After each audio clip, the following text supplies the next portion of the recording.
Praise the Lord. आप सबको जय मसीह की। प्रभु यीशु मसीह का धन्यवाद हो इस दिन के लिए जो परमेश्वर ने हम सबको दिखाया। आइए हम सब अपनी आंखों को बंद करें और हम प्रार्थना में चलेंगे। प्रेम ईश्वर के पिता परमेश्वर, हम तेरे दिल से शुक्रगुजार हैं, धन्यवाद करते हैं लाखों करोड़ों बार प्रभु जी कि आपने हमें दिन देखने का अनुग्रह प्रदान किया। प्रभु जी, जो भी हमने गलतियाँ की हैं, देखने, सुनने, बोलने, करने, सोचने में, माफ़ कर दीजिए। हम अंगीकार और पश्चाताप करते हैं, अपने आप को नम्र करते हैं लॉर्ड। हमें विश्वास है जो हमने अभी आराधना की है प्रभु जी, आपने ग्रहण किया है और आज हमसे बातचीत करें, प्रत्यक्ष रूप से हम में से हर एक से बातचीत करें लॉर्ड। हमें सुनने वाले कान, ग्रहण करने वाला हृदय और आगे करता के कदम दे दीजिए Lord. Father, give us listening ears and an understanding heart and feet that are obedient to the gospel of the kingdom of God in these end times, Lord. Touch your people and visit them for your glory in the name of the Lord Jesus Christ. We give you praise, give you glory, give you honor in Lord Jesus Christ's matchless name. Amen. Hallelujah. आप सबको जय मसीह की। प्रभु यीशु मसीह का धन्यवाद हो। परमेश्वर ने हम सबको एक बार फिर से एकत्रित किया और मुझे विश्वास है कि आपने आराधना में शामिल होकर परमेश्वर को आराधना की, स्तुति की, धन्यवाद की भेंट चढ़ाई है जी। और परमेश्वर का वचन हमें साफ सिखाता है, God inhabits the praises of his people. परमेश्वर अपने लोगों की स्तुति में विराजमान होते हैं जी। और प्रभु का धन्यवाद हो। जैसे आपने अभी शीर्षक देखा होगा कि एबोमिनेशन। आज हम वचन पे मनन करने जा रहे हैं और जो शीर्षक है एबोमिनेशन। जब आप वचन को पढ़ेंगे, अंतिम दिनों का चिन्ह जो दिया गया है, जब मसीह विरोधी तीसरे मंदिर में जाकर बैठ जाता है, जो तीसरा मंदिर बनाया जाएगा उसके अंदर जाकर जब बैठ जाता है, मरकुस 13वें अध्याय में भी आप पढ़ सकते हैं, तो आपको ये दानियल की पुस्तक में भी पुराने नियम में पता लगता है, और वो बलिदान को रुकवा देगा जी। तो उसमें एक वर्ड इस्तेमाल किया गया है, एबोमिनेशन ऑफ डेसोलेशन। घृणित वस्तु जब उस मंदिर के अंदर बैठती है जी। एबोमिनेशन का अर्थ क्या है? घृणित वस्तु, थिंग्स अटरली रिपल्सिव और डिटेस्टेबल, जो परमेश्वर को बातें घृणित लगती हैं जी। ये मैं खाली अंतिम समय के विषय में नहीं यहाँ पर चर्चा कर रहा हूँ, लेकिन मैं हमारे जो रोज़ का जो जीवन है, जो विश्वासी जीवन है, जो हम एक दूसरे से हम डील करते हैं जी, परमेश्वर को कौन सी बातें ऐसी हैं वचन के मुताबिक जो घृणित लगती हैं। कुछ बातें परमेश्वर मौका दे देते हैं और उसमें तरस दिखाकर हमें बच्चा समझ के परमेश्वर में मौका दे देते हैं जी। He extends that period of grace, but certain things God abhors. Certain things are an abomination in the sight of God. Certain things are detestable or absolutely repulsive in the sight of God. मतलब परमेश्वर की उपस्थिति से हम दूर हो जाते हैं जी। और दूसरे शब्दों में कहेंगे, प्रभु की उपस्थिति हमसे दूर हो जाती है। तो हम कुछ बातें आज देखेंगे और कुछ हम अगले वीडियो में देखेंगे प्रभु ने चाहा तो। और उसमें अगर आप देखेंगे, पहला जो शब्द है उसमें एबोमिनेशन में अगर आप देखेंगे तो नीति वचन 6 अध्याय उसकी 16 से 18 आप ध्यान से पढ़िएगा जी। The book of Proverbs chapter 6 verse 16 to 18। 6 वस्तुओं से यहोवा बैर रखता है, वरन 7 हैं जिनसे उसको घृणा है, अर्थात घमंड से चढ़ी हुई आंखें, झूठ बोलने वाली जीभ और निर्दोष का लहू बहाने वाले हाथ, अनर्थ कल्पना गढ़ने वाला मन, बुराई करने को वेग दौड़ने वाले पांव, झूठ बोलने वाला साक्षी और भाइयों के बीच में झगड़ा उत्पन्न करने वाला मनुष्य। These are 6 things that the Lord hates, 7 that are an abomination to him. Number 1, haughty eyes. Number 2, a lying tongue. Number 3, hands that shed innocent blood. Number 4, a heart that devises wicked plans. Number 5, feet that make haste to run to evil. Number 6, a false witness who breathes out lies. And number 7, one who sows discord among brothers. मेरे प्रियो, 7 बातें परमेश्वर को घृणित लगती हैं जी। 6 बातें इनमें से ऐसी हैं जिनसे वो बैर रखता है। और मैं आपको बताना चाहता हूं मेरे प्रियो, सबसे पहली बात उसमें लिखा हुआ है, घमंड से चढ़ी हुई आंखें, proud look, haughty look, haughty eyes. आपको पता है घमंड के अलग अलग तरीके हैं प्रकट होने के, अलग अलग तरीके हैं प्रकट होने के। जो घमंड है वो हमारे जीवन में अलग अलग तरीके से प्रकट होता है जी। हमारे एक्शन से, हमारी ज़बान से, हमारे सोच विचार, हमारे आँखों से, हमारी जो जीवन शैली से, हमारे चाल ढाल से घमंड की अलग अलग बातें प्रकट होती हैं जी। और मैं आपको बताना चाहता हूँ मेरे प्रियो कि जो सबसे पहली बात परमेश्वर की नज़र में रिपल्सिव है, जिससे प्रभु की उपस्थिति दूर होती है, that is a proud look. हमारी आंखें घूरने के लिए नहीं बनी किसी और को। हमारी आंखें जो हैं ये अनुग्रह से भरी होनी चाहिए जी। हमारी आंखें जो हैं ये वचन से भरी होनी चाहिए। हमारी हड्डियों के अंदर तक परमेश्वर का वचन भर जाना चाहिए। और बहुत ज़रूरी है, आपको पता है आपकी आंखों के अंदर दुष्ट आत्माएं झांक कर देखती हैं और उन्हें भी आग महसूस हो सकती है प्रभु की महिमा के लिए। और बहुत सारे ऐसी गवाहियां हैं जो मैं जानता हूं कि परमेश्वर के लोग जो परमेश्वर से जो पूरे तरीके से भरे हुए हैं पवित्र आत्मा से, उनकी सिर्फ आंखों को देखकर ही लोगों के अंदर छुटकारा हो गया अलग अलग एडिक्शंस को लेकर प्रभु की महिमा के लिए।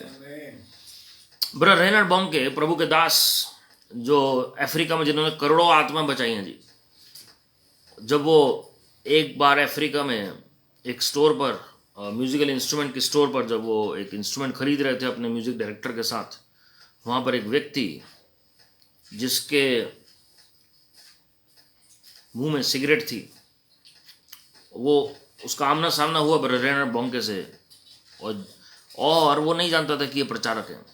उसने सिर्फ उनकी आंखों में देखा और उसकी सिगरेट वहीं पर गिर गई और वो पश्चाताप करने लगा और उसने कहा कि मैं आपकी आंखों में प्रभु यीशु मसीह को देख सकता हूँ। मेरे प्रियो, हमारी आंखें क्या दिखा रही हैं जी? क्या घमंड की बातें, या हमारी आंखों में प्रभु यीशु मसीह प्रत्यक्ष रूप से नजर आते हैं जी? एक प्रभु के दास अमेरिका में जिन्होंने बहुत सेवकाई की और पूरी दुनिया को हिलाया, उनका बहुत नाम था यूएस में। गलती से प्रभु के दास ब्रदर नेविल जॉनसन जी ने वो सॉन्ग उनकी परमिशन के बगैर यूज कर लिया। लेकिन ब्रदर नेविल यूएस में गए माफ़ी मांगने के लिए उनसे कि मुझे नहीं पता था कि इस तरीके से सॉन्ग आपका कॉपीराइट है और मैं माफ़ी चाहता हूँ आपसे। लेकिन वो प्रचारक ने सिर्फ घूर कर देखा ब्रदर नेविल जॉनसन जी को, और उनकी जो लुक थी वो पूरी घमंड से भरी हुई थी, और वो आंखें ही सब कुछ बयान कर रही थी कि ये क्या हिम्मत हुई तुम्हारी, कैसे हिम्मत हुई है कि इस तरीके से वो परमेश्वर का जो गीत है वो इस्तेमाल करने की बिना परमिशन के। ब्रदर नेविल ने माफ़ी भी मांगी उनसे, लेकिन वो प्रचारक जो हैं वो उन्हें घूरते रह गए। उसके बाद ब्रदर नेविल वहाँ से आ गए और विद इन 1 ईयर वो जो प्रचारक थे जो घूर रहे थे, उनके पूरे चेहरे पर कैंसर हो गया जी। मेरे प्रियो, हमारा फेशियल एक्सप्रेशन क्या है जी? हमारी आंखें कैसी हैं? परमेश्वर ने हमें खूबसूरत बनाया। परमेश्वर ने हमें कितना अद्भुत तरीके से बनाया, वचन हमें सिखाता है जी।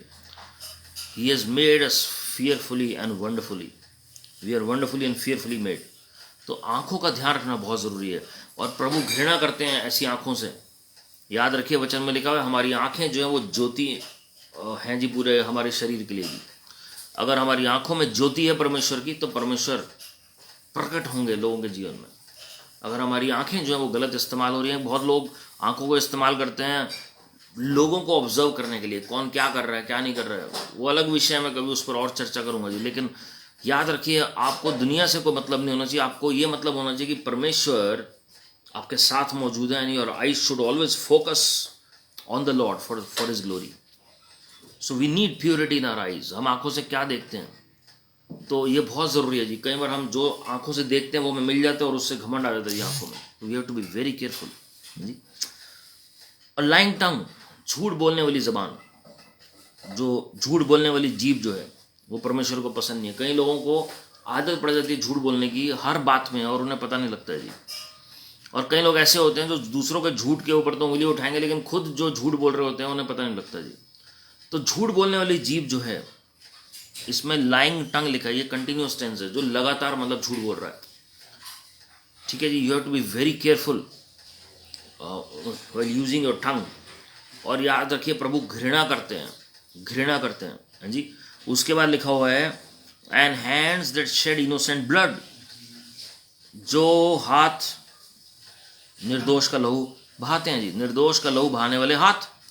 जब आप नए नियम में पढ़ेंगे आपको पता है लहू बहाने का मतलब क्या लिखा गया है, कि आप अगर अपने भाई से घृणा भी करते हैं अगर नफरत करते हैं तो वो हत्यारा कहला जाएगा ऐसा व्यक्ति। तो जिस व्यक्ति के अंदर नफरत भरी हुई है, एक लिटरल मर्डर है, बिल्कुल वो तो है ही है, परमेश्वर घृणा करते हैं ऐसे लोगों से, मतलब ऐसी जीवन शैली से। याद रखिएगा परमेश्वर लोगों से प्यार करते हैं, लेकिन ये जो सारे लाइफ स्टाइल्स हैं, ये सारी जीवन शैलियां जो है परमेश्वर को पसंद नहीं है। तो अगर कोई घृणा कर रहा है, नफरत कर रहा है अगर अपने लोगों के साथ, परमेश्वर के लोगों के साथ, संसार के लोगों के साथ, तो प्रभु को ये घृणित वस्तु लगती है जी, घृणित वस्तु लगती है। मैंने क्यों ये मसीह विरोधी का सबसे पहले एग्जाम्पल दिया आपको, ये सारे मसीह विरोधी के अंदर ट्रेट्स हैं, कैरेक्टरिस्टिक्स हैं। तो आप सोचिए कि आप किसके किंगडम को रिप्रेजेंट कर रहे हैं अगर ये सारी बातें हमारे अंदर पाई जाती हैं। हम इसके कॉन्सिक्वेंसेस भी देखेंगे आने वाले वीडियो में कि क्यों परमेश्वर कोई घृणित लगते हैं, क्योंकि इसका अंत क्या है जी। So hands that shed innocent blood, निर्दोष व्यक्तियों के खिलाफ कोई कार्य करता है, निर्दोष व्यक्तियों से कोई नफरत करता है। निर्दोष व्यक्ति वो है जो परमेश्वर के भय में चल रहा है। उन्होंने पिछले वीडियो में the fear of the Lord share किया था, आप वो देख सकते हैं यूट्यूब चैनल पर। और Bible says fear of the Lord is the beginning of knowledge, fear of the Lord is the beginning of wisdom. तो जो लोग निर्दोष हैं, जिन्होंने किसी का नुकसान नहीं किया, जिन्होंने किसी का विश्वास नहीं गिराया, जिन्होंने किसी के खिलाफ काम नहीं किया, वो परमेश्वर के चरणों में निर्दोष गिने जाते हैं। परमेश्वर की उपस्थिति में निर्दोष गिने जाते हैं। जो प्रभु यीशु मसीह के लहू से धुले हुए लोग हैं वो निर्दोष गिने जाते हैं। उसके बाद लिखा है a heart that devices wicked plans. Hindi में उसका अर्थ कुछ और लिख दिया गया, अनर्थ कल्पना करने वाला मन। उसके कई मीनिंग होते हैं जी, लेकिन एक्चुअली यहां पर जो बहेलिये के जाल के विषय में लिखा गया है, कोई किसी के खिलाफ फंदा बिछा रहा है, कोई किसी के खिलाफ प्लानिंग कर रहा है, कोई किसी को, अगर मैं परमेश्वर का दास होने के नाते अगर मैं प्रचार कर रहा हूं और मैं चाहता हूं कि कोई आत्मिक तौर पर बढ़े ही ना आगे, तो ये एक जाल है जो मैं बुन रहा हूं, जो मैं किसी और के खिलाफ नहीं, लेकिन मैं अपने खिलाफ ही बुन रहा हूं। And it is very dangerous in the sight of God. Lord knows our motives, प्रभु हमारी मंशा को जानते हैं जी। तो यहां पर साफ लिखा हुआ है a heart that devices wicked plans. वचन में लिखा लास्ट डेज में लोग विकेड हो जाएंगे जी, बहुत ज्यादा, बहुत बुराइयां बढ़ जाएंगी लोगों के अंदर। नूह के जमाने के समान लोग हो जाएंगे, लूत के समय के अनुसार लोग हो जाएंगे। और आज हम देख रहे हैं संसार में विश्वासी और संसारिक लोगों के बीच में फर्क ही नहीं कर सकते हैं, और बल्कि संसार के लोग ज्यादा अच्छे आपको मिल जाएंगे जी। तो विकेडनेस जो है वो हमारे अंदर है। क्यों विकेडनेस है? वो हिपोक्रेसी से जन्म लेती है, कपट से जन्म लेती है। वो जो हम सामने कुछ होते हैं और हमारे हृदय में कुछ और चल रहा होता है जी। तो इसमें याद रखिए वर्ड यूज किया अ हार्ट। हृदय के अंदर आपकी प्लानिंग चल रही है, आपके मन के अंदर प्लानिंग चल रही है, किस तरीके से दूसरे को गिराना है या किस तरीके से अपने आप को उठाना है दूसरे की तर्ज पे। तो विकेट प्लान्स क्या होते हैं? किसी को नीचा गिराना, अपने आप को उठाने के लिए किसी और को नीचे गिरा रहे हैं आप। And God abhors that lifestyle.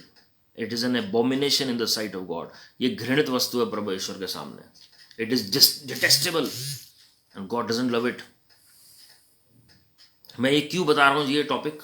ये अंतिम दिनों में बहुत जरूरी है कि हमारे अंदर, और ये साल के मुताबिक भी बहुत जरूरी है कि हमारे अंदर फल हो पवित्र आत्मा के। The fruit of the Holy Spirit must be cultivated in our life unless और until this yeast is removed. जब तक ये खमीर की बातें नहीं हटेंगी तब तक फल नहीं हमारे अंदर उपजेंगे। ये खमीर है हमारे अंदर जो करप्शन पैदा करता है, जो भ्रष्ट आचरण को हमारे अंदर जन्म देता है जी। और जब तक हम अपने आप को नम्र करके अपने आप को इन बातों से अलग नहीं करेंगे तब तक परमेश्वर हमें कैसे आशीषित करेंगे जी, कैसे हम उसकी उपस्थिति का आनंद उठाएंगे। आज बहुत सारे लोग प्रभु के नाम के तो लेते हैं, या मसीह में तो है नाम के, या नामधारी मसीह जिसे हम कहते हैं, लेकिन वो प्रभु की उपस्थिति से कोसों दूर हैं। They are not able to enjoy the presence of God, the peace of God, the goodness of God in their life. Why? वो रेस्टलेस है जी अंदर से। रीजन क्या है जी? अंदर से हृदय कपट से भरा हुआ है। विकेट स्कीम्स बनाता रहेगा सारा दिन बैठ के, जो हमारा हृदय है जी। उसके बाद आएगा feet that make haste to run to evil, बुराई करने को वेग, दौड़ने वाले पांव। बुराई करने को, किसी को किसी के बारे में पता लगा, भागते हुए किसी और के पास चले गए, बट अरे पता है तुम्हारे बारे में क्या कह रहा है वो, अरे पता है तुम्हारे विषय में ये बातें हो रही थी, अरे पता है कि उस तरीके से कार्य करना और जो दूसरे को भड़काना किसी और के खिलाफ। Feet that make haste to run to evil, तो आप बुराई कर रहे हैं जी, बुराई के मार्ग पर चल रहे हैं, और आप चाहते हैं कि लोग आपस में एक दूसरे के खिलाफ हो जाएं। You have to be very careful while speaking the negative things about others, क्योंकि अगर आप बोल रहे हैं तो आपके बारे में भी लोग करेंगे किसी और से। आप करेक्शन के तौर पर बोल रहे हैं, दैट इज डिफरेंट, लेकिन आपका नेचर अगर क्रिटिसिज्म का हो गया हर तरफ, और आपको लगता है कि किसी के बारे में अगर पता लग रहा है तो एकदम से उसने आपको बताया कुछ और आपने उसके पीठ पीछे वो चीज़ बता किसी और को जाके बता दी उसके बारे में कि आपके बारे में बोल रहा था, then remember that this is a serious abomination in the sight of God. प्रभु आपकी मंशा को देख रहे हैं कि आप क्यों उसे डिफेम कर रहे हो। प्रभु आपकी मंशा को देख रहे हैं कि आप क्यों डिसअकॉर्ड पैदा कर रहे हो, क्यों आप ये बात इधर की उधर कर रहे हो। अगर आप अननोइंगली कर रहे हैं तो माफी मांगिए, नोइंगली कर रहे हैं तो भी माफी मांगिए, but ask the help of the Holy Spirit. अपनी जगह प्रभु यीशु मसीह को रखकर देखिए, WWJD, what would Jesus do, क्या मेरी जगह प्रभु यीशु मसीह होते तो ये काम करते क्या। उसके बाद a false witness who breathes out lies. False witness, झूठा या झूठ बोलने वाला साक्षी। मैं आपको बताना चाहता हूं मेरे प्रियो, बहुत सारे गवाह कोर्ट में भी पैदा हो जाते हैं झूठी साक्षी देने के लिए, कोर्ट केस में भी, और इसी तरह बहुत लोग झूठ बोल देते हैं जो उन्होंने देखा ही नहीं होता, जो सुना ही नहीं होता, उस कार्य में वो शामिल हो जाते हैं जी, गलत बातों को प्रमोट करने के लिए। चाहे आपका कार्यस्थल हो, चाहे मिनिस्ट्री हो, चाहे वो परिवार हो, be careful not to support the wrong person. परमेश्वर एक एक बात नोट करते हैं। आप ये मत सोचिए कि अरे ये तो नाराज होगा जी अगर झूठी गवाही ना दी तो। झूठा गवाह परमेश्वर को पसंद नहीं है जी, झूठ बोलने वाला साक्षी परमेश्वर को पसंद नहीं है। अ फॉल्स विटनेस, बहुत बार लोग गलत चीज़ों को सपोर्ट करने के लिए, दूसरे को डिग्रेड करने के लिए वो झूठी साक्षी देते हैं जी, और उसमें बहुत सारी बातें आ जाती हैं।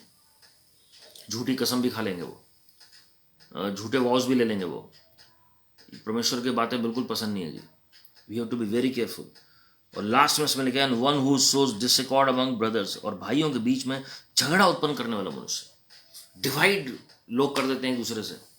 They are not able to see the good of others, वो दूसरों के साथ भला हो रहा है वो नहीं देख सकते जी, इसलिए वो एक दूसरे को डिवाइड कराने में माहिर होते हैं जी। You have to be very careful. और याद रखिए वो बलाम की आत्मा काम कर रही है ऐसे लोगों के अंदर, जो इजरायलियों के खिलाफ काम कर रही थी। किस तरीके से उनके खिलाफ परमेश्वर कार्य करें, वो डिवाइड करने का काम, कैसे इनके बीच में डिसअकॉर्ड पैदा किया जाए, कैसे विश्वासियों के बीच में। और ये सिंड्रोम जो है ना जी, विश्वासियों में बहुत ज्यादा है। किस तरीके से प्रचारकों को भड़काया जाए, किस तरीके से बाकी विश्वासियों को भड़काया जाए, किस तरीके से अपनी चर्च बढ़ाई जाए और दूसरों की गिराई जाए। ये सारी जो मंशाएं हैं परमेश्वर नोट करते हैं जी। मैं किसी के भी सुनाने की बात नहीं कर रहा हूं, मैं एक जनरल बात कर रहा हूं जो मसीह में मैं देख रहा हूं, जो मसीह की देह में जो पिछले 25 साल से, जब से मैं कलीसिया जाना शुरू किया जी, मैं अलग अलग कलीसियाओं में देख रहा हूँ ये बातें। और ये अब की बात नहीं है, ये कई सालों से हो रही है अलग अलग जगहों पर। खाली मैं इस शहर की बात नहीं कर रहा हूँ, बट वर्ल्ड ओवर। और उस तरीके से लोग गुमराह हो जाते हैं जी, and this is very painful. बहुत सारे लोग एक टाइम पे बैकस्लाइड हो जाते हैं। So I want to tell you one thing my friends, वचन में लिखा हुआ है, मत्ती लिखे सुसमाचार उसके 5वें अध्याय में अगर आप पढ़ेंगे, धन्य है वे जो मेल मिलाप कराते हैं, blessed are those who are peacemakers for they shall be called the sons of God. Reconciliation की आत्मा प्रभु यीशु मसीह ने हमें दी है। अगर कोई बिलीवर्स के बीच में डिवीजन पैदा करा रहा है, मैं उनकी बात नहीं कर रहा हूं जो गलत शिक्षा दे रहे हैं, उनसे बच के मत रहो, उनसे आप उनके साथ भी शामिल रहो, लेकिन मैं उनके बारे में बता रहा हूं जो जेन्युइनली प्रभु का काम कर रहे हैं, जो वाकई में परमेश्वर की सेवा कर रहे हैं। या कोई एक साधारण विश्वासी भी है और उसके खिलाफ आप काम कर रहे हैं क्योंकि आप उसे पसंद नहीं करते, क्योंकि आप उससे नफरत करते हैं, क्योंकि आप उससे जेलसी रखते हैं, क्योंकि आप को उसका कार्य पसंद नहीं है जी, तो आप उसके खिलाफ कार्य करते हैं। मैं बहुत सारे ऐसे पास्टर ब्रीचर्स को भी जानता हूं जो क्लियरली लोगों को बोल देते हैं कि फलानी चर्च में मत जाओ। किस रीजन से? शिक्षा गलत नहीं है, क्योंकि उन्हें लगता है कि अगर ये वहां पर जाएगा तो हमारी चर्च खाली हो जाएगी। And we have to be very careful regarding that, very careful. अगर वाकई में आदमी के हर एक जो इनर विटनेस, जैसे हम विवेक कहते हैं, वो सब के अंदर होता है और उसे पता होता है कि वो क्या कर रहा है। And we have to give an account before the throne of God one day. वो ग्रेट व्हाइट थ्रोन जजमेंट में हर एक चीज आर पार हो जाएगी हमारी। वचन में लिखा है 1 कोरिन्थियों 3 अध्याय में, आग से काम हमारे परखे जाएंगे, फायर से टेस्ट होंगे जी कि हम क्या बता रहे हैं, हम क्या कर रहे हैं जी। Are we warning others against false teaching, or are we just warning others because we are insecure कि लोग जो है हमें छोड़ के ना चले जाएं? Give your best to the people and let God decide. अपना आप बेस्ट दीजिए लोगों को और फिर प्रभु को डिसाइड करने दीजिए। ये 7 बातें नीति वचन में क्लियरली एक साथ लिखी गई हैं 3 आयतों में, जो परमेश्वर को पसंद नहीं है 4 आयतों में जी। And we have to be very careful. ये बार बार अपने आप को रिमाइंडर दें, बार बार अपने आप को रिमाइंडर दें, याद कराएं। इनमें से कुछ मैं तो नहीं कर रहा हूं प्रभु, जाने अनजाने में, मुझे माफ कर दीजिए लॉर्ड। हालेलुया। उसके बाद अगर आप पढ़ते हैं लेवी व्यवस्था की पुस्तक, उसका 18वां अध्याय 9 से 12 जब आप पढ़ेंगे, the book of Leviticus chapter 18 verse 9 to 12, unnatural acts of human beings, unnatural acts. रोमियो की पत्री में भी वो पहले अध्याय में ही संत पौलुस ऐसे शुरू करते हैं जी। अननेचुरल एक्ट्स में क्या होता है? जो मेल और मेल की शादी आजकल हो रही है, फीमेल और फीमेल की शादी हो रही है जी, वो सोडोम और गोमरा वाला जो आचरण है, सदोम और गोमरा वाला, वो लोग अपना रहे हैं जी। The gay mentality, LGBTQ community, वो सारी चीजें हैं। मैं बार बार कह रहा हूं, प्रभु सबसे प्रेम करते हैं, but he abhors their lifestyle.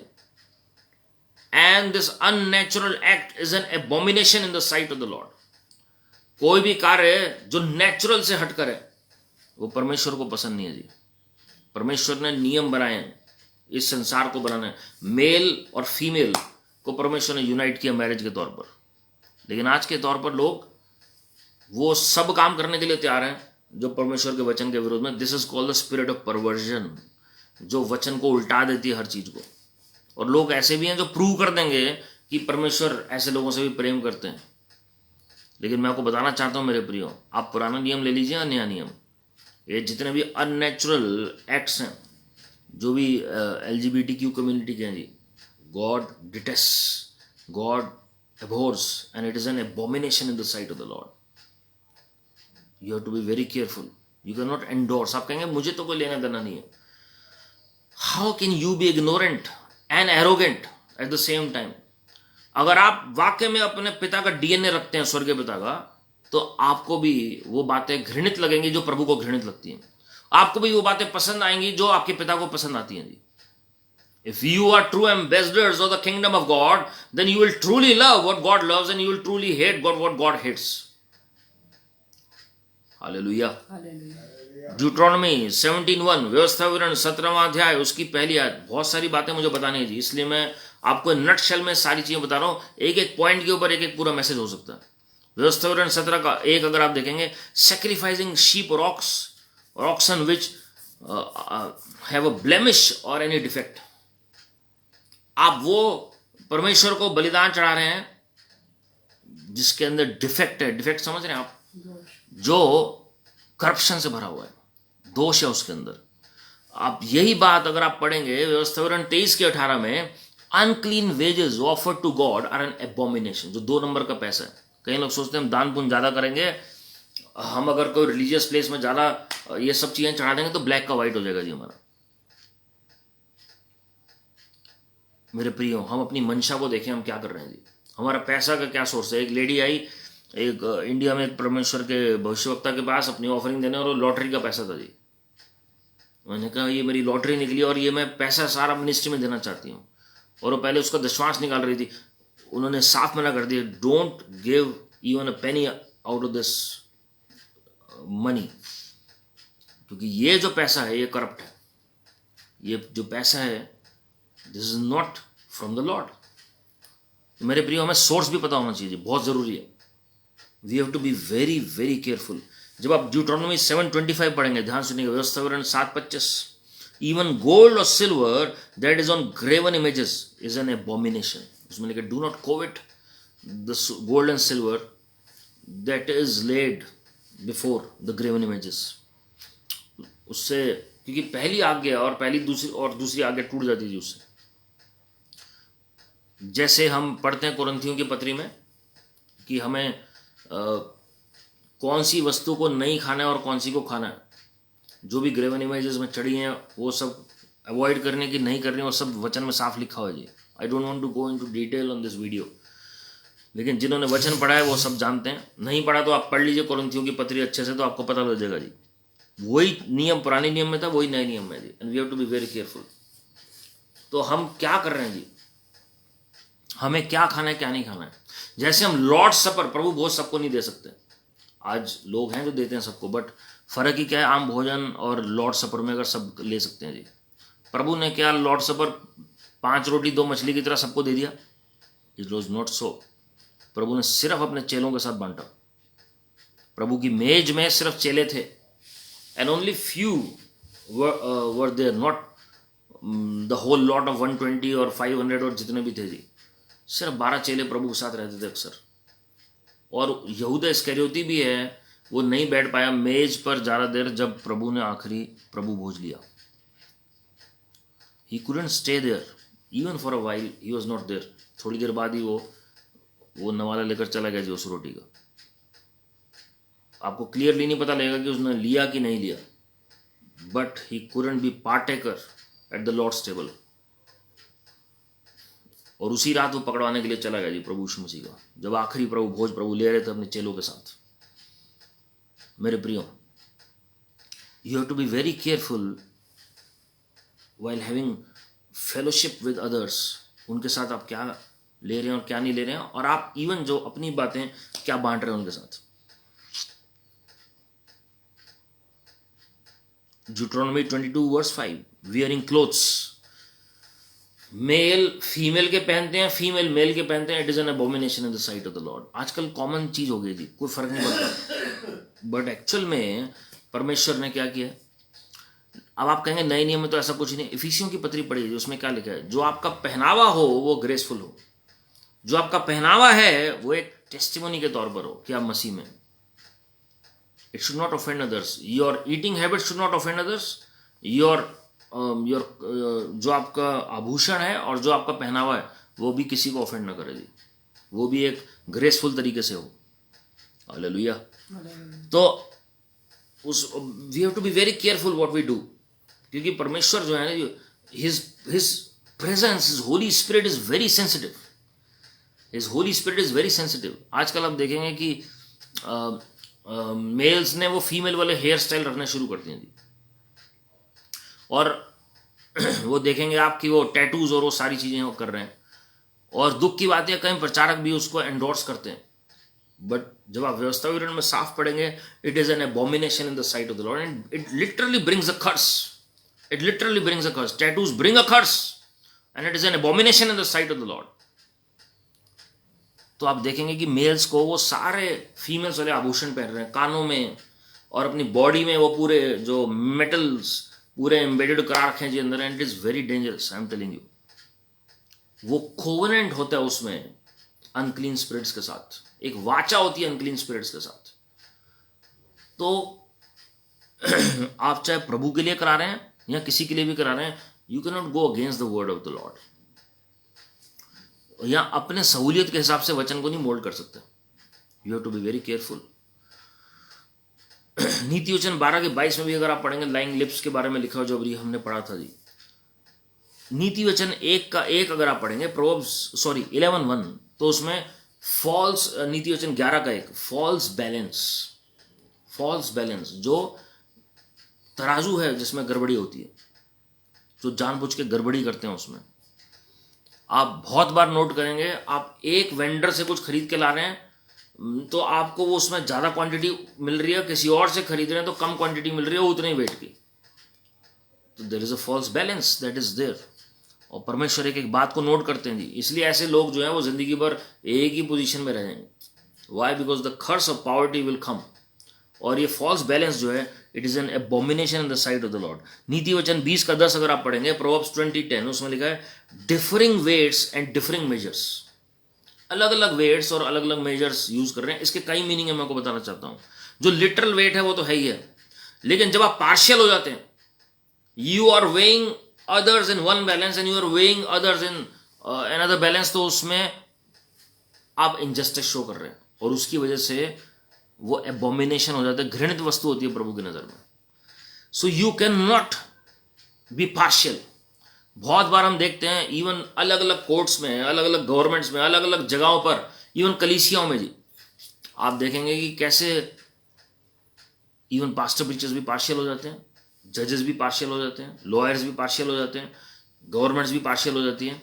And we need to pray about it, we have to pray about it. It is an abomination in the sight of the Lord. पूरे वर्ल्ड ओवर की मैं बात कर रहा हूँ जी। और उसमें डिफरेंट मेजर्स, डिफरिंग मेजर्स, अलग अलग लोगों के लिए अलग अलग मापदंड अपनाते हैं जी। रूल्स बदल जाते हैं दूसरों के लिए। और लिटरल सेंस में भी अगर आप देखेंगे तो जो मेजर्स और जो स्केल्स और जो वेट्स जो इस्तेमाल होते हैं वो भी गड़बड़ तरीके से होते हैं। तो ये दोनों चीज़ों की बात मैं कर रहा हूँ। आप लोगों से कैसे डील कर रहे हैं और आप जब अपने बिजनेस को कर रहे हैं तो कैसे कर रहे हैं, both are included here. You have to be very careful. ऐसा नहीं कि एक की आप ढंग से प्रार्थना कर रहे हैं और एक की नहीं कर रहे हैं। You are accountable for both. नीति वचन 29:27 से रिलेटेड है। An unjust man is an abomination in the sight of the Lord. अन्यायी पुरुष जो होता है वो परमेश्वर घृणा करते हैं ऐसे अधर्म से। जो व्यक्ति अधर्म दिखाए, अन्याय दिखाए लोगों के साथ, परमेश्वर उस व्यक्ति से हो सकते हैं प्यार करे, लेकिन जो कार्य कर रहे हैं ना, प्रभु उससे घृणा करते हैं।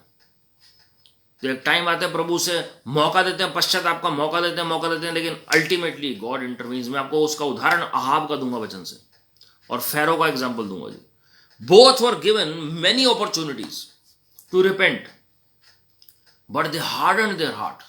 और वो और परमेश्वर के लोगों के खिलाफ, इजरायलियों के खिलाफ कार्य करने लगे। अहाब भी, जेजबेल भी, और साथ में फैरो भी।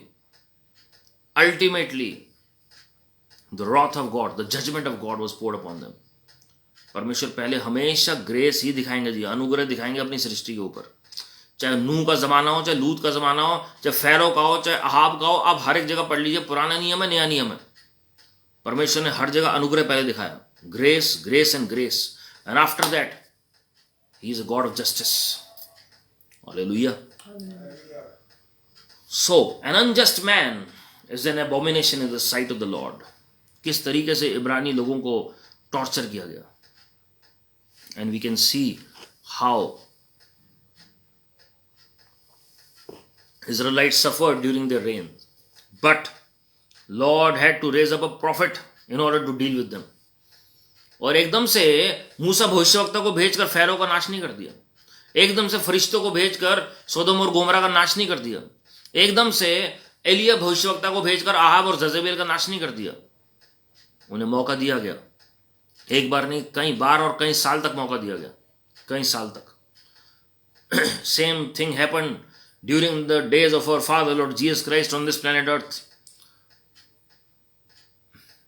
पिलातूस को और हेरोड को, दोनों को मौका दिया गया जी। उन्होंने भी इनजस्टिस किया। God never spoke a word और अटर्ड अ वर्ड। उसके बाद हम देखते हैं किस तरीके से हेरोड ने याकूब, परमेश्वर के प्रेरित को खत्म करा दिया जी, घात कराया। He was the first martyr among the 12 apostles। और उसके बाद फिर भी परमेश्वर ने उसे मौका दिया। उसने पतरस को जेल में डाल दिया, फिर भी प्रभु ने कुछ नहीं कहा। लेकिन जब घमंड हेरोद के अंदर बढ़ गया और भर गया, then Lord send an angel to deal with him. मेरे प्रियो, परमेश्वर एकदम से किसी के खिलाफ काम नहीं करते, नेवर। इजरायलियों को भी 40 साल मौका दिया प्रभु ने पश्चाताप करने का। कोरा और दातन के बारे में हमने कुछ वीडियोस पहले सुना था जी। They were also given opportunity but they never repented. Everybody gets an opportunity to repent, but they don't use that opportunity। तो अनजस्ट मैन जो है वो परमेश्वर को पसंद नहीं है जी। Deuteronomy 27 verse 15, breaking the first 2 commandments. व्यवस्था विवरण 27:15, जो 10वां आज्ञा को तोड़ता है वो तो है ही है, लेकिन पहली 2 आज्ञा तो खासकर प्रभु से रिलेटेड है, ये पूरे सरेंडर से रिलेटेड है, पूरे समर्पण से रिलेटेड है। यही मत्ती 22 के 37 में प्रभु यीशु मसीह ने कहा, love the Lord your God with all your heart, all your mind और ऑल योर स्ट्रेंथ। और वो पहली 2 आज्ञा से ही रिलेटेड है अगर आप देखेंगे जी। तो हम देखते हैं किस तरीके से ब्रेकिंग द फर्स्ट 2 कमांडमेंट्स। लोग कहते हैं 10 आज्ञा तो पुराने नियम में है, ये व्यवस्था की बातें सब हटा दीजिए। तो ये क्या नए नियम में नहीं है? ये सारी आज्ञा नए नियम में मैं आपको दिखा सकता हूं प्रभु की दया से। I don't have time to go into that much detail. और मैंने बहुत पहले इसके ऊपर वचन भी बताया कि व्यवस्था और अनुग्रह के ऊपर आप देख सकते हैं उसे। लेकिन मैं आपको बताना चाहता हूं मेरे प्रियो, जो अलग अलग तरह की शिक्षाएं अंतिम दिनों में आएंगी, मैंने उसमें शेयर किया हुआ बहुत सारी बातें, आप देख सकते हैं जी यूट्यूब चैनल पर जाके। लेकिन मैं आपको बताना चाहता हूं यहाँ पर, breaking the first 2 commandments is an abomination in the sight of the Lord. आजकल लोग कहते हैं कोई फर्क नहीं पड़ता जी, प्रभु सबसे प्यार करते हैं, सारे त्योहार एक समान है, सारे जितने भी कोई भी रास्ता अपना लीजिए वो ज्यादा परमेश्वर की हो रही है जी। हमें लोगों को ऑफेंड नहीं करना है। आपका पिता एक ही हो सकता है जी, and you have to be very careful what you say, what you speak, what you do. नीति वचन 15:8 में लिखा है, the sacrifice of the wicked is an abomination in the sight of the Lord. जो बुराई से भरा हुआ व्यक्ति है, विकेडनेस जिसके अंदर भरी है, वो जब अच्छा से अच्छा बलिदान भी चढ़ाता है ना, तो प्रभु उससे घृणा करते हैं। क्योंकि सबसे पहले वचन में आप पढ़ेंगे 2 कोरिन्थियों 9वें अध्याय में, 8वें अध्याय और 9वें अध्याय में, इससे पहले कि आप बलिदान चढ़ाओ या भेंट चढ़ाओ प्रभु को, कोई ऑफरिंग दो, अपने आप को जीवित बलिदान चढ़ाइए, पहले अपने आप को समर्पित करिए, रोमियो 12:1 और 2 के मुताबिक भी। तो कोई विकेट आदमी आकर सोचे कि परमेश्वर खुश हो जाएंगे और परमेश्वर को मना लूंगा ऑफरिंग देकर, तो भूल जाइए ये बात। God abhors such offerings and such sacrifices. चाहे आप किस खून की बलि चढ़ा दें, चाहे आप धन दौलत का अंबार लगा दें जी, जब तक अंदर से विकेटनेस नहीं जाएगी, गॉड डिटेस्ट सच ऑफरिंग्स। नीति वचन 3:22 अगर आप पढ़ेंगे, अ डिसीटफुल पर्सन और a devious person is an abomination in the sight of the Lord. धोखा देने वाला व्यक्ति, सामने कुछ है और पीछे कुछ है। और वो कई लोग मैं देखता हूं कि कमिटमेंट कर देते हैं ये कोई भी काम करने के लिए कि हम आप देखेंगे अगर वो कोई बिजनेस कर रहे हैं, तो बिजनेस में भी अगर वो कमिटमेंट करेंगे कि हम भाई सब कुछ आपको बेस्ट प्रोवाइड करेंगे जी, आपको हम आपके लिए सारा कुछ प्रोवाइड करेंगे। लेकिन हम देखते हो पैसे में धोखा हो जाता है लोगों के साथ। वो प्रभु से कमिट कर देते हैं कि प्रभु हम, जैसे पतरस ने कहा, प्रभु मैं मरने के लिए तैयार हूं आपके लिए, और उसी रात धोखा देकर वो प्रभु को पहचानने से इंकार कर दिया जी। ऐसे बहुत सारे लोग हैं जो परमेश्वर से भी कमिट करते हैं, अपने जॉब में, अपने बिजनेस में करते हैं जी, और गलत इंफॉर्मेशन लोगों को देंगे जी। मसीह विरोधी की जो आत्मा है वो ऐसे लोगों में कार्य करेगी अंतिम दिनों में, क्योंकि मसीह विरोधी का एक खास चिन्ह बताया गया है कि वो धोखा देगा लोगों को, झूठे चिन्ह चमत्कार दिखाकर। तो जो लोग चिन्ह चमत्कारों के पीछे भी भाग रहे हैं, जिन्हें लग रहा है कि हमारी प्रेयर रिक्वेस्ट जहां से आंसर होगी वही इसका मतलब परमेश्वर है, तो मैं आपको बताना चाहता हूं वो मसीह विरोधी के पीछे बहुत इजीली चले जाएंगे लास्ट डेज में, क्योंकि वो सत्य से प्रीति नहीं रख रहे। वचन में लिखा है, and a spirit of delusion will be sent by God himself to such people. A delusion will be sent. तो आप ये देखें, हम धोखा तो नहीं दे रहे प्रभु को। पहले की तरह प्यार है प्रभु के साथ, पहला प्यार है हमारा प्रभु के साथ जो था। हम धोखा तो नहीं दे रहे अपने जॉब में, अपने बॉस को। हम धोखा तो नहीं दे रहे, हमने किसी का पैसे ले लिया और वापस नहीं कर रहे हैं। हम बिजनेस में धोखा तो नहीं दे रहे, हम मैरिज में धोखा तो नहीं दे रहे किसी को, हम किसी और के साथ किसी और तरीके से धोखा तो नहीं दे रहे।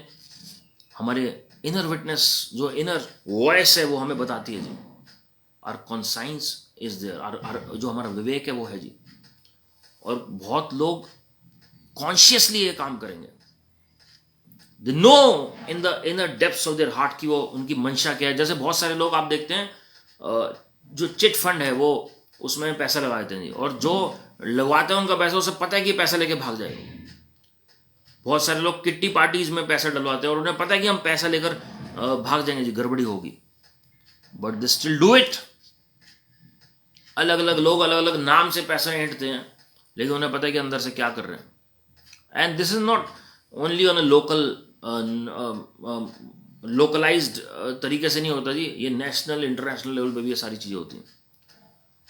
गवर्नमेंट से लेकर बहुत सारे लोग ऐसे हैं, इवन चर्चेज में हम देखते हैं जी, बहुत सारे पास्टर ब्रीचर्स गलत इन्फॉर्मेशन देकर लोगों से पैसा ऐंठ लेते हैं, गलत इन्फॉर्मेशन देकर गलत नाम से पैसा ले लेंगे जी। And we have to be very careful because we are accountable to God. Don't fool yourself. आप लोगों को मूर्ख नहीं बना रहे, आप अपना मूर्ख बना रहे हैं जी।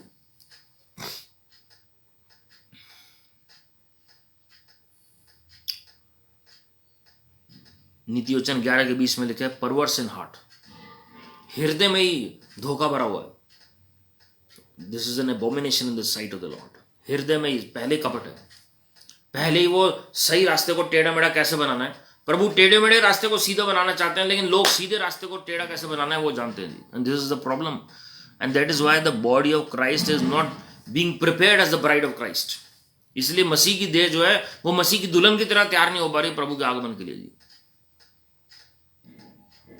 नीति वचन 16 का 5, प्राउड इन हार्ट, हृदय के अंदर भी घमंड है। पहले हमने आंखों में देखा, अगर हृदय में भी घमंड है, हो सकता है वो बाहर से नजर नहीं आ रहा, हृदय के अंदर घमंड है कि मैं कुछ स्पेशल हूं,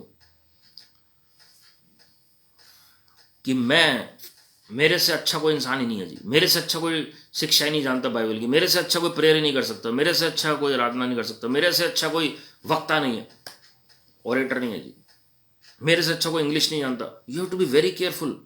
वो छोटी छोटी बातों में प्राइड आता है और आदमी को पता नहीं लगता जी। सेल्फ राइटियसनेस, कि मेरे से अच्छा कोई धर्मी नहीं है, मैं तो किसी की बुराई नहीं करता हूं तो मैं सबसे ज्यादा धर्मी हूं।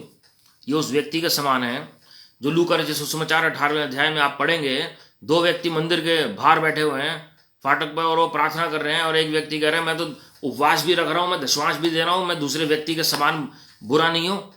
लेकिन प्रभु क्या कह रहे हैं जी, इसकी प्रार्थना नहीं पहुंच रही ऊपर। It is an abomination in the sight of the Lord.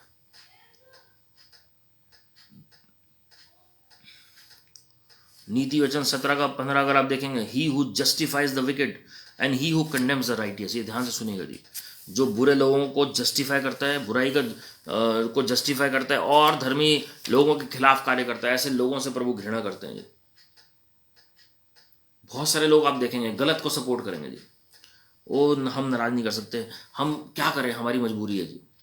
You can not support the wicked, you can not support the wrong people, you can not support the false teaching, you can not support the wrong government. और बहुत सारी ऐसी चीजें हैं, चाहे government हो, चाहे pastor ब्रीचर्स हो, चाहे बिलीवर्स हो, चाहे कोई भी व्यक्ति हो, जो गलत है वो गलत है जी। You can not justify the wicked and you can not condemn the righteous, क्योंकि आपको पसंद नहीं है, आपको उसका अच्छा काम भी पसंद नहीं आता जी, क्योंकि आप पसंद नहीं करते किसी व्यक्ति को, इसलिए अगर वो अच्छा भी कुछ कर रहा है तो you are against such person और आप इग्नोर कर देते हैं। अगर किसी की तारीफ ज्यादा हो जाती है तो आपको प्रॉब्लम हो जाती है, तो जेलसी की स्पिरिट एकदम से आ जाएगी, अरे ये कौन है, वो हमान की आत्मा कार्य कर रही है ऐसे व्यक्ति के अंदर। You have to be very careful मेरे प्रियो। ये कुछ बातें हमने अभी इस वीडियो में देखी हैं, प्रभु ने चाहा तो नेक्स्ट वीडियो में हम और भी बातें देखेंगे, लेकिन मैं आपको बताना चाहता हूं, be very careful in your walk with God, be very careful in your walk in this on this planet earth। एक ही लाइफ दी गई है जी, and there are many things that are an abomination in the sight of the Lord। बहुत सारी ऐसी बातें जो प्रभु को घृणित वस्तु के समान लगती है हमारे जीवन में, और वो मसीह विरोधी की आत्मा ऐसे लोगों के साथ अटैच हो जाती है एक टाइम पर। Be careful, B very careful. और पवित्र आत्मा के फल, जो प्रेम का फल है, जो भलाई का फल है, गुडनेस और लव का जो फल है, उसे उपजने दीजिए। अपने आप को मत कंपेयर करिए दूसरों के साथ, मत जेलसी करिए किसी के साथ, मत किसी को डिवाइड करिए अपने फायदे के लिए, झूठे साक्षी मत बन जाइए, झूठे मन गढ़ंत बातें मत बोलिए। मैं आपको इसके कॉन्सिक्वेंसेस बताऊंगा बाद में। It is very dangerous and we have to be very careful. और आपको पता ही नहीं लगेगा, जैसे शाऊल ने दाऊद के खिलाफ काम किया और उसके ऊपर से प्रभु की उपस्थिति उठ चुकी थी, ही नेवर न्यू इट, जब तक आखिरी दिन नहीं आ गया उसका। उसे सॉर्सरर के पास जाना पड़ा, उस जादू टोना करने वाली स्त्री के पास जाना पड़ा मदद मांगने के लिए। अब प्रभु बात नहीं कर रहे थे, अब शमूएल भविष्यवक्ता नहीं है उसके साथ। Such days are coming and you have to be very careful. उससे पहले अपने फलों को उपजा लीजिए ताकि सही समय पर फसल काट सकें उसकी प्रभु की महिमा के लिए। जो आपकी प्रार्थना है वो हिंडर होगी अगर ये सारे नेचर हमारे अंदर पाए जाते हैं जो प्रभु को घृणित लगते हैं जी। It is a very big hindrance in a prayer life, in getting the revelation from the word of God. किसी भी बात का घमंड हमारे अंदर हो ही नहीं सकता जी। हमारी जबान को हमें बड़े ध्यान से इस्तेमाल करना, सही अंगीकार करना बहुत जरूरी है। आइए हम सब मिलकर प्रार्थना करें और परमेश्वर से दया मांगेंगे। Loving heavenly father, we humble ourselves at your feet lord. प्रभु जी, हमने कुछ बातें आपके वचन से आज सीखी हैं, हम विनती करते हैं कि हम उन पर अमल करने पाए पवित्र आत्मा जी की सहायता से। जो बातें आपको पसंद नहीं हमारे जीवन से ले लीजिए लॉर्ड। कोई भी ऐसी बात जो घृणित है आपकी नजर में वो आप ले लीजिए पवित्र आत्मा जी। हमें अपने स्वरूप और समानता में ढाल दीजिए और अपनी महिमा के लिए हमें तैयार करें प्रभु यीशु मसीह के नाम में। अंधकार की चाल और बहेलिए के जाल से हमें बचाएं। दुष्ट की सारी ताकतों को मैं घुड़क रहा हूं हर एक के घर से प्रभु यीशु मसीह के नाम में। बीमारी को मैं घुड़क रहा हूं प्रभु यीशु मसीह के नाम में। ना तो बल से ना शक्ति से, केवल और केवल पवित्र आत्मा के द्वारा हर एक पहाड़ टल जाए प्रभु यीशु मसीह के नाम में। और इसी वक्त पवित्र आत्मा जी आप बन रहे हैं अपने लोगों के जीवन में। हर एक कमी घटी इनके जीवन से दूर हो जाए प्रभु यीशु मसीह के नाम में। जिनको जॉब की आवश्यकता उनको जॉब मिलने पाए प्रभु यीशु मसीह के नाम में। जिनको प्रभु जी बिजनेस की आवश्यकता उनको बिजनेस मिलने पाए प्रभु यीशु मसीह के नाम में। जिनको जीवन साथी की जरूरत है, लाइफ पार्टनर की जरूरत है, उन्हें ब्लेसेड लाइफ पार्टनर मिले प्रभु यीशु मसीह के नाम में। जो आपकी सेवकाई कर रहे हैं वो सेवकाई और बढ़ने पाए प्रभु यीशु मसीह के नाम में। सारी नेगेटिव फोर्सेस और जो रेजिस्टेंस है और जो negative soul ties, negative covenants हैं, वो सब मैं कैंसिल कर रहा हूं प्रभु यीशु मसीह के नाम में। पवित्र आत्मा जी की आग हर एक के ऊपर उतर आए। पुनरुत्थान की सामर्थ्य हर एक के अंदर कार्य करे। सारे कर्जे मुक जाएं प्रभु यीशु मसीह के नाम में। मुक्त हो जाएं आपके लोग सारे कर्जों से प्रभु यीशु मसीह के नाम में। दुष्ट की ताकतों अपना हाथ हटा लो इनके फाइनेंसेस से प्रभु यीशु मसीह के नाम में। Father God, send forth the ministering spirits to bring that wealth, those finances, that increment, that promotion into their hands from north, south, east, west in the name of the Lord Jesus Christ. प्रभु जी अपने आगमन के लिए, आने वाली जागृति के लिए, आने वाली वेल्थ ट्रांसफर के लिए अपने लोगों को तैयार करें लॉर्ड। हर एक सतावट के बीच में आपके लोग विश्वास योग्य बन सकें। इनके घराने में उद्धार आ जाए प्रभु यीशु मसीह के नाम में। स्पिरिट और rebellion, rebellious spirit run away from the children in the name of the Lord Jesus Christ. विद्रोह और विरोध की आत्मा छोड़ हर एक संतान को, हर एक बच्चे को, हर एक घर में प्रभु यीशु मसीह के नाम में। पवित्र आत्मा जी की आग में हर एक बंधन जल जाए। सारे श्राप ठूट प्रभु यीशु मसीह के नाम में। प्रभु यीशु मसीह जी आप बढ़ते चले जाएं और हम कम होते चले जाएं और हमारे जीवन से आप ही महिमा पाए। आपके लहू में आजादी बोल रहे हैं, आपके लहू में छुटकारा बोल रहे हैं। आपका नाम और आपका लहू काफी है आपके लोगों के लिए लॉर्ड। आपका अनुग्रह आपके लोगों के लिए काफी है। No weapon formed against your people shall have prospered by any means in Lord Jesus Christ's name. And every tongue that rises up in judgment against us, we shall refute, we shall condemn. For this is our inheritance, our heritage and our righteousness from the Lord. सारे अधर्म हम आपको दे रहे हैं प्रभु यीशु मसीह के नाम में। आमीन आमीन। हमारे प्रभु यीशु मसीह का अनुग्रह, परमेश्वर पिता का प्रेम, पवित्र आत्मा की सहभागिता हम सबों के साथ जो आज इस वचन में, प्रार्थना में, आराधना में शामिल हुए हैं, जो किसी कारणवश नहीं जुड़ पाए, हर एक के साथ प्रभु यीशु मसीह के आगमन तक बनी रहे। आमीन। God bless you, my friends. Thank you once again for joining faithfully as you always do. And remember that God is on the throne and all is well. Your best is yet to come. Keep smiling, keep trusting, keep praising the Lord on all occasions and all times. God bless you. Praise the Lord.